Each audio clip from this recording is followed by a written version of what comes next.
Oi, minha gente! Sejam muito bem-vindos ao quarto episódio da terceira temporada do quadro Pergunte ao Maestro. Se você é novo por aqui, não deixe de se inscrever no nosso canal, de deixar o seu joinha em nosso vídeo, pois ele nos ajuda a ter relevância e faz com que o nosso conteúdo chegue a mais pessoas. E se você ainda não deixou a sua dúvida, não perca mais tempo, vá aqui no box de comentários que a nossa equipe está de olho e muito em breve ela pode ser respondida pelo próprio maestro em um dos nossos próximos episódios. Então vamos para as perguntas do dia? Vem comigo, Pergunte ao Maestro. Amores, dúvida para os próximos episódios. É sobre o twang, principalmente o nasal. Em qualquer estilo, tenho dificuldade de gostar do meu resultado sonoro do twang da minha voz. Tenho muita resistência ao som. Me convenci que, especialmente para o pop, ainda mais em inglês, estava precisando de um trabalhinho aí. Inclusive para adquirir um equilíbrio de brilho, não só nos subregistros agudos, mas em todos os outros subregistros. Acontece que tenho me deparado com uma sensação interna desagradável e mesmo com a tensão, a faringe ampla e a massa recrutável, sinto um desconforto e sinto muita pressão interna, além de julgar a sonoridade muito tampada, especialmente no flageolet, que descobri graças a você, maestro. Creio que seja algum squeeze ou ação excessiva do palato ou mesmo da língua. Será que ao trabalhar o twang devo deixar de lado tanto o pensamento na faringe no fundo? Beijo e não vejo a hora de fazer as minhas próximas aulinhas, porque para mim são sempre aulas maravilhosas. Que bom, obrigado. Olha, acho difícil que você esteja fazendo o twang correto, porque o twang ele não tem essa pressão que você está falando. Parar de pensar na faringe, nunca. Parar de pensar em abaixamento da laringe, nunca. Então, provavelmente, se o seu twang você está dizendo entupido, você está soando fanha, você está fazendo errado. Você está fazendo twang assim. Isso não é twang, tá? O twang tem oralidade. Então, por que eu tenho que ter oralidade? Porque a vogal nasal, ela também tem oralidade. Esse som que fica preso dentro do nariz, não tem entender um. Não é? Não dá pra entender nada. Então, vamos lá, vamos pensar. O que pode estar acontecendo? Primeiro, falta oralidade. Primeiro ponto. Segundo, você está sentindo desconforto, provavelmente, quando você faz twang. Você está sentindo o aumento do fechamento, porque a cavidade nasal ela é fechadora. Então, o que você tem que fazer? Faça sempre twang soproso no início, põe o mindbox e pense. Janeiro, fevereiro, tem ar passando. Vocalize. E não que é o que pode estar acontecendo, aumentando pressão. Então, lá atrás, nas aritenoides, eu penso o som soproso. E aí, continuo fazendo Minha faringe está ampla, o som está soproso e a voz está no twang. Então, junte essas três sensações. Faringe ampla, laringe baixa, som soproso, e agora pense no N.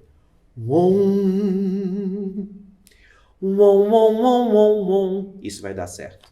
Se você está sentindo incômodo ou algum tipo de aperto, você está fazendo errado, procure um professor de canto em Belgium. É minha aluna, né? Já é minha aluna. É, sua aluna. Então tá bom. Procure seu professor de canto, que sou eu. E peça para ele te ajudar. Tá bom? Maestro, existe algum exame ou outro modo de estudo para saber qual tipo de fibra predomina no TA? Sim. Existe um exame chamado dermatoglifia que você pode fazer para você ter uma ideia de que tipo de fibra é predominante no TA ou não no TA, em você. É um exame para atleta. Agora, vamos falar sobre isso. Eu acho que ele é feito através da sua digital, tá? Se você olhar a sua digital, ela tem desenhos especiais. E esses desenhos especiais, né, a alça do desenho, tudo é que caracteriza a sua fibra. O que eu acho? Todas as vezes que eu trabalho com um aluno que traz a dermatoglifia, é importante que eu entenda que, às vezes, eu tenho que trabalhar com ele contra o seu fenótipo. Não, genótipo, né? Genótipo. Contra o seu fenótipo. Ih, de novo. Genótipo. Ai, gente. Mal começando, já tô exausto. Então tá, de novo. É importante que eu, às vezes, tenha que trabalhar contra o genótipo dele. Então, ele não tem, por exemplo, velocidade de troca muscular, ele não tem força muscular. Então, às vezes, o que acontece é que esse exame me ajuda a ir por um caminho mais rápido, mas, sinceramente, eu prefiro o meu ouvido. Às vezes, com o meu ouvido, eu consigo ver quais são as características da voz dele que são mais naturais e eu já consigo usar. Porque o grande problema de exames que fazem isso, não é que, tanto com o médico também, tá, gente? Exames de como é que chama? Otorrino. Se o otorrino fala alguma coisa, a pessoa fica com aquilo na cabeça. Então, é tipo assim, você fez a sua dermatografia, você tem muita fraqueza muscular. Aí a pessoa fala... Crença limitante. Nunca vou cantar ópera porque eu tenho fraqueza muscular, porque eu não tenho força. Minha força, de 0 a 10, minha força é 3. Então, isso eu não acho legal. Por quê? Porque eu já tive alunos, muito antes da dermatografia, que, inclusive, um deles está fazendo carreira nos Estados Unidos, como cantor lírico. Ele cantava com uma voz que parecia que não tinha quase nada de fibra branca, sabe? E eu falava, cara, esse cara não vai cantar ópera. Mas eu nunca disse isso pra ele. Você não vai cantar ópera. Ele era muito estudioso. Então, eu vou trabalhá-lo, eu vou trabalhar. De repente o cara se supera. Porque, pensa, o atleta não se supera? O atleta se supera. Às vezes ele fala, cara, eu não nasci com aquilo. Vou dar o último exemplo pra terminar. Tem bailarinas que o coreógrafo olha o pé e fala assim, não, você não tem peito de pé pra bailarina. Você não vai dançar. Esse peito não tá bom, esse peito do pé. E ela se torna a primeira bailarina, entendeu? Ih, gente, o que é isso, hein? Eu não tenho corpo, disse a Siri. A gente sabe, Siri, que você não tem corpo, no caso. Que coisa, gente. Mas obrigada pela informação, Siri. Ai. Agora todos sabem que a Siri não tem corpo. Nem a Alexa. Olha, então, o coreógrafo pode julgar também, não é? Pelo físico da bailarina e ela se superar. Então, não pense nisso. Deixe que o seu professor escute as suas características fortes, as suas fraquezas ele manipula para que você não atrase o seu processo com essas fraquezas. E eu até prefiro. Agora, quando é alguma coisa muito mais séria, aí sim, às vezes eu preciso de exames que me ajudem, inclusive, exames mais sérios, não é? Exames bem mais invasivos. Então, mas deixe que o seu professor de canto escolha isso. Então, não se preocupe muito com a dermatografia, mas o nome do exame é esse, tá? Dermatografia. Maestro, estudar extensão vocal é importante? Quando devemos inserir esse item na nossa rotina de estudo? Excelente pergunta. Olha, a extensão ela só pode ser trabalhada, na minha opinião, quando o centro está otimizado. Ou seja, quando você tem uma boa emissão. Você não vai trabalhar a extensão nem para o grave nem para o agudo se a voz não está numa boa posição. E quem decide isso? O seu coach. O seu coach diz, já está na hora da gente começar a trabalhar a sua extensão. Muitas vezes, com os meus alunos, eu trabalho uma extensão que ele nunca vai usar. Aí você pergunta, mas por quê? Porque vai melhorar a tessitura dele. O que é tessitura? São as notas usáveis. O que é extensão? São todas as notas que você emite. Então, às vezes, eu trabalho a extensão para melhorar a tessitura. Então, ele vai ter uma tessitura ampliada porque eu estou alongando muito mais essa extensão para o agudo e para o grave. Mas, de novo, para eu trabalhar a extensão como coach, eu preciso ter certeza que essa emissão está colocada, que o aluno não faz força, que o centro da voz está mais ou menos otimizado, para que aí sim eu possa levar esse timbre otimizado para os seus extremos. Tá bom? Maestro, sei que existe intensidade proporcional nos registros. Adoro! Registros. Não, registro, gente. Registros quando olhados individualmente. Por exemplo, voz de cabeça tem seu fortíssimo e tem seu pianíssimo. Mesmo que o tal fortíssimo não seja tão forte quanto o fortíssimo da voz de peito. Isso também se aplica às bordas? Se isolar apenas a voz de cabeça, há diferenças de bordas? Ou seja, ela tem sua própria borda densa, borda tênue, assim como tem o seu próprio forte e piano? Se sim, isso se aplica a subregistros? Fry, falsete, flageolet, whistle também tem suas nuances de bordas? O quão grandes são essas nuances? Se puder exemplificar com a sua voz, agradeço. Olha, você está confundindo o resultado sonoro com a conformação da borda. Flageolet não tem sua borda densa. Tá, vamos entender isso. O que é registro? Registro é conformação de borda. Significa o quê? Significa como você está... Acho que você tem que chegar um pouquinho pra lá, Sammy, que tá aparecendo seu cabelo aqui. Também que ele tá bonito hoje. Então bom, vamos lá. Ó, deixa eu tentar explicar pra você... Deixa eu tentar explicar pra você a diferença. Porque registro é a conformação das bordas. Ou é densa, ou é tênue, ou no caso do flageolet, uma parte não vibra e a outra parte vibra tênue. No caso do whistle, não vibra e eu abro um buraquinho e assovio. Então, essa questão de potência, pianíssimo, fortíssimo, isso tem muito mais a ver com fluxo, ou seja, as bases da voz cantada. Fluxo de ar, fechamento e amplificação. Então, quando você escuta uma voz de cabeça muito forte, você diz assim, pode ser que ela não seja tão forte quanto uma voz de peito. Você está enganado. Uma voz de cabeça pode ter um volume, talvez, muito mais forte do que uma voz de peito.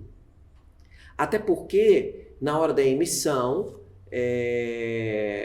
essa voz de cabeça está muito aguda, está fora da gama da orquestra. Eu vou pedir para o Cleiton colocar aqui um trechinho de Turandot para você escutar uma borda tênue, cantada na voz de cabeça com uma potência gigante que corre e é uma coisa...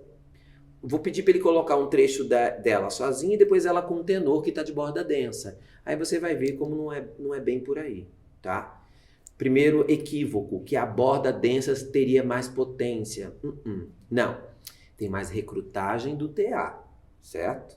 Mas lembre-se que a voz é um conjunto de propulsão, retenção e amplificação. Então, numa borda que esteja muito tênue, se eu aumentar o fechamento dela, segundo Garcia, eu vou aumentar brilho. Se eu aumentar o espaço da faringe, eu vou aumentar o escuro. Então, em termos de sensação auditiva, essa voz vai ficar muito forte, certo? Então, não. Você está equivocado com relação a cada registro tem suas bordas. Não, é o contrário. Cada borda gera registros diferentes, tá bom? Dê uma olhadinha aí na Turandot.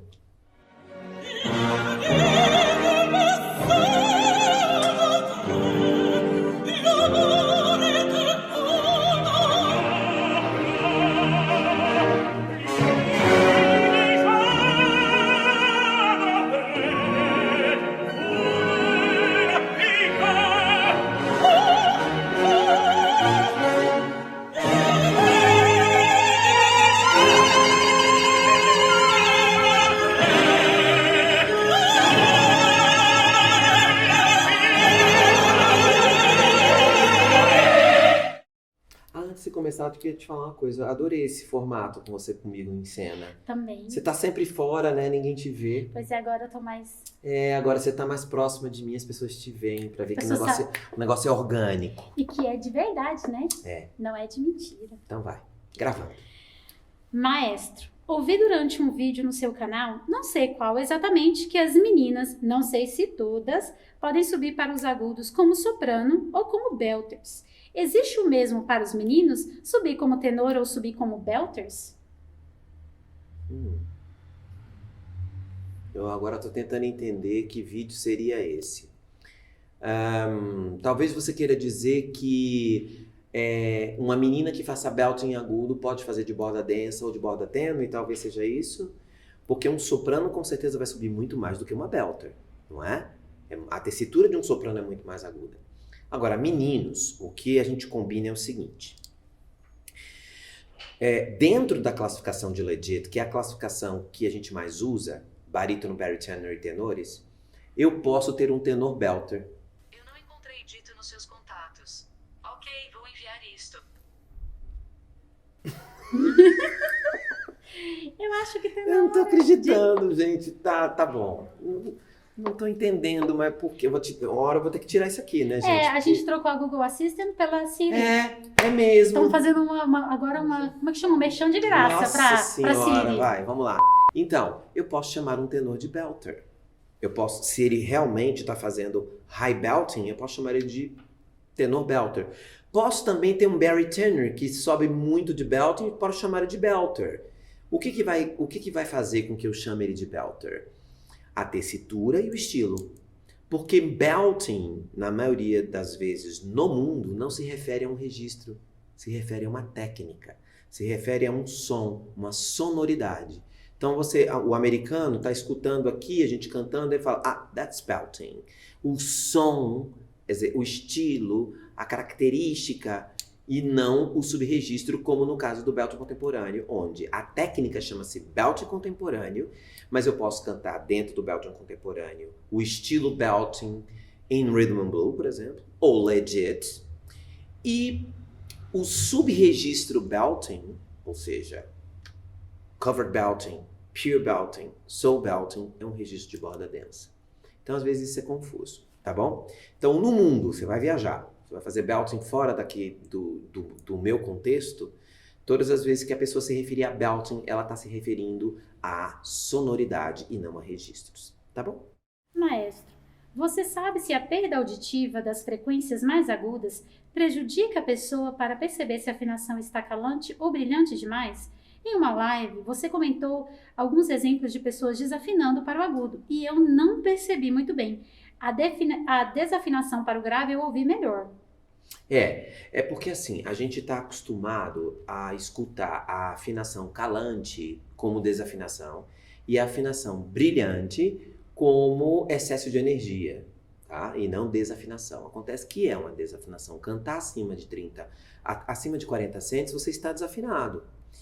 Você pode não estar educado para ouvir, tá? Mas normalmente a perda auditiva pode sim interferir especialmente em timbre, não sei se em afinação, não posso te responder isso com firmeza, mas eu posso te garantir que professores de canto que passam de uma certa idade e têm uma perda auditiva podem ficar pedindo para os seus alunos excesso de frequências na voz que ele não está escutando, entendeu? E aí todos os alunos soam mais, por exemplo, mais agudos, porque ele não está escutando aquela frequência. Então, o profissional de voz, né, especialmente o professor de canto, eu faço sempre os meus exames, precisa fazer audiometria de vez em quando, sabe? Para ver se está escutando frequência, se mudou alguma coisa, se escuta mais de um, se escuta mais do outro ouvido. É importante. Agora, não acho que seja questão que isso interfira na afinação. Agora, você precisa aprender a usar esse recurso da afinação alta e da afinação baixa. Sugestão, pegue um aplicativo de afinador, baixe no seu celular e cante a nota, para você ver se ela está central, se ela está 30 cents acima, se ela está 30 cents abaixo, tá? Tem alguns aplicativos que você pode baixar para celular, chama-se afinador. E aí ele tem uma agulhinha assim, aí no centro, normalmente fica verdinho, você vê que está no centro, aí você vê que você está 30 cents acima, 40 cents acima, ou 30 cents abaixo, 40 cents abaixo. Quando você está para baixo, o americano chama de flat. You're flat. Quando você está muito para cima, you're too sharp. E nós no Brasil chamamos de você está calando ou você está brilhante demais. Porque brilhante é bom. A gente assume que a afinação mais alta é boa. A Callas cantava com a afinação extremamente alta. Eu vou pedir pro Cleiton colocar aqui um trecho de uma das áreas mais famosas que a Callas canta, da ópera Tosca, chama-se Vici d'Arte, onde ela passa da nota. Aí você fala, nossa, mas ela tá soando desafinada até um pouco. Não, ela não tá soando desafinada, porque aquilo é proposital. Ela tá deixando aquela afinação mais alta para que ela não fique dentro da série harmônica. Então a orquestra que está tocando naquele tom, quando ela sobe um pouquinho, ela sai daquilo. Isso gera uma interferência, isso é acústica. Então a voz parece que corre mais. Então muitos cantores líricos, especialmente quando estão dentro de uma zona de mascaramento, ou seja, que tem bastante volume de orquestra, deixam a afinação um pouquinho mais alta, tá? Escute aí, na Callas.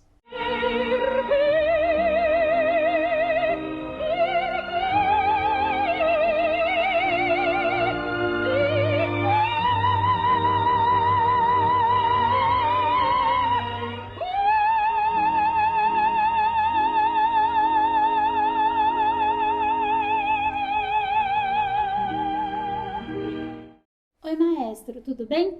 Estava aqui ouvindo umas sopranos líricas e percebi em alguns momentos algo como uma pequena passagem, quase uma quebra, mas um som de mudança de ajuste que eu achava que não poderia aparecer. Estou estudando lírico recentemente e tenho muitas dúvidas. Se você puder me explicar, ficarei imensamente grata. Olha, provavelmente o que você está escutando são os passádios. Richard Miller fala no livro dele, o de técnicas comparativas, tá? Francesa, italiana, inglesa e alemã. Ele fala que o soprano tem 5 passádios, por exemplo. Então, cada vez que um soprano faz um passádio, há uma alteração na conformação da voz. Aí você me fala, mas ela já está na borda tênue, para onde ela está trocando? Vamos entender o passádio. É como se eu tivesse marchas dentro do mesmo registro. Então eu estou lá com meu fusquinha, e aí eu estou de primeira, aí eu vou acelerando, eu vou a 100 por hora de primeira. O que o fusquinha faz? Ele reclama, né? Reclama. Aí que quando eu troco de marcha, o que acontece? Ele faz... Ele alivia, não é? O passádio nada mais é que isso. É um alívio. Por quê? Porque a recrutagem do músculo está diferente. Para fazer isso, eu preciso saber... No canto lírico precisa disso, no belting não precisa, mas no canto lírico precisa saber passádio. O único importante passádio do belting que eu falo no meu primeiro livro é o top belting, que é um passádio, né? É uma mudança na recrutagem da massa por volta do sol 3 para que eu consiga subir de belting. Não deixa de ser um passádio, mas não são os passádios líricos. Então, vamos supor que você não escute todos, mas tem alguns que você escuta muito bem.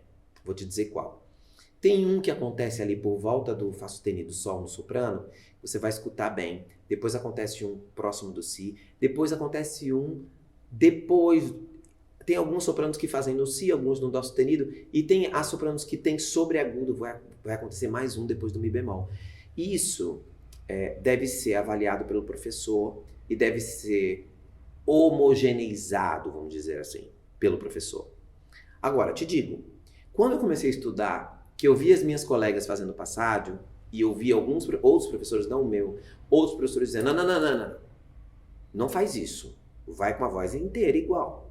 Não existe isso de troca de passagem, nem registro, a voz é uma só, do início ao fim. Eu vi muito esse texto. Então, esse texto é muito prejudicial, porque se a minha aluna corrige o falsete de Garcia do Dó 3 ao Dó 4, e ela tem um corpo na voz, isso vai dar um reforço incrível para a voz dela. Saiu do Dó, o primeiro passádio importante do soprano é o Dó sustenido. 4. Então, ela tem que mudar alguma coisa. O que muda? A recrutagem, ela tem que ficar mais leve. Então, beleza, ela conseguiu fazer isso, aí eu volto e faço com que ela faça o mesmo timbre que estava embaixo. O mesmo timbre que estava embaixo, só que numa outra sensação de flutuação. Eu troquei de marcha. Entende?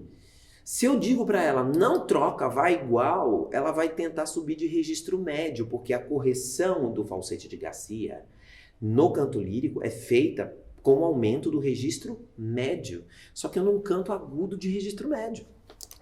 Uma soprano não pode cantar um lá de registro médio. Ela tem que cantar de top voice, ela tem que cantar com o registro dela de cabeça. Se ela tentar cantar de registro médio, ela vai dizer, sabe o que acontece? Um misfar às vezes, acontece um erro de far. Ela não faz passádio e ela não consegue subir. Aí ela para no Lá bemol lá e já tá difícil. Ela fala, aí a professora diz, é porque você é meso. Não é porque ela é meso, é porque ela não fez o passádio. Quantos mesos chegaram aqui no estúdio, sabem?